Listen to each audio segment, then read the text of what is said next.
இன்றைக்கும் கூட ஒரு வசனத்தை உங்களுக்கு ஞாபகப்படுத்த விரும்புகிறேன்.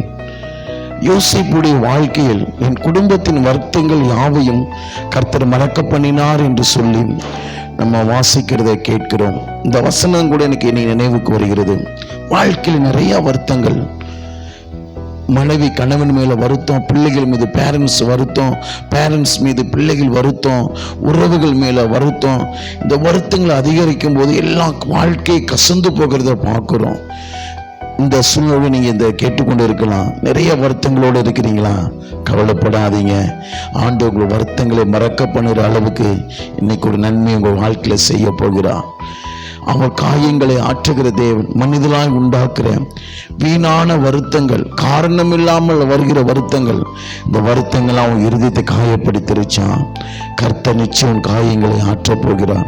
அன்றைக்கு யோசேப்புடைய வாழ்க்கையில தன்னந்தம்பினால் ஏற்பட்ட வருத்தங்கள், அவருடைய யோசேப்புடைய குடும்பத்தினால் உண்டான வருத்தங்கள், அவன் விற்கப்பட்ட இடத்துல, அங்கு ஒரு வேலை செய்கிற இடத்துல அவன் வீண் பள்ளியை சுமந்து அங்கு ஒரு வருத்தம் ஏற்படுகிறது.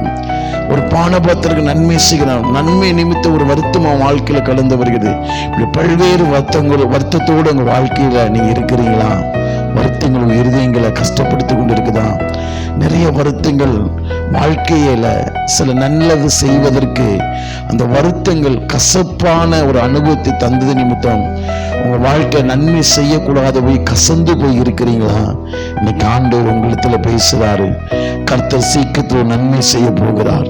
உங்க வாழ்க்கையில கசந்து போன எல்லா பகுதியிலும் மாறாவி நீரை போல சீக்கிரத்துல உன் வருத்தங்களை கர்த்தர் மாற்றி, உன் கண்ணீரை கர்த்தர் மாற்றி, காரணமில்லாத வருத்தங்கள்னால, காரணமில்லாத காயத்தினால நீ பாதிக்கப்பட்டு இருக்கலாம். இன்னைக்கு ஆண்டவர் உன்னிடத்துல சொல்றாரு, உன் காயங்களை ஆற்றுவேன், உன் வருத்தங்களை மாற்றுவேன். நீ வருத்தத்தோடு இருக்க வேணாம், வருத்தத்தோடு வாழ வேணாம். இத்தகையான வருத்தங்கள் உன் வாழ்க்கையை அழித்து கொண்டு மன அழுத்தத்தில் நீ உட்கார்ந்து கொண்டு இருக்கலாம்.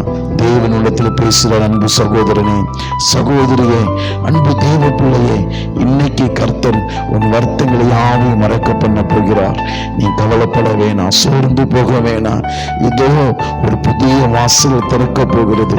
உன் தலைமையில இருந்த சஞ்சலமும் தவிப்பு ஓடி போய் நித்திய மகிழ்ச்சி தலைமையில வரப்போது. பிரிந்த தேவ ஜனமே, இந்த உலகம் ரொம்ப பெருசு, நம்ம ஆண்டவரும் பெருசு. ஏதோ இந்த உலகத்துல நிறைய பேர் நினைச்சுக்கிட்டு இருக்கிறாங்க சின்னது, இது நமக்கு மாத்திரம்தான். அப்படி இல்லை, உலகம் பெருசு. நம்ம திறந்த மனதோடு இருப்போம், பிராட் மைண்டோடு இருப்போம், விசால குணத்தோடு இருப்போம். நம்ம செய்த நன்மைகள் நிமித்தம் எத்தனை விதமான கசப்பான அனுபவங்கள் நம்ம வாழ்க்கையில வரலாம், அதற்கு எத்தனை விதமான வருத்தங்கள் நம்ம வாழ்க்கையில வரலாம்.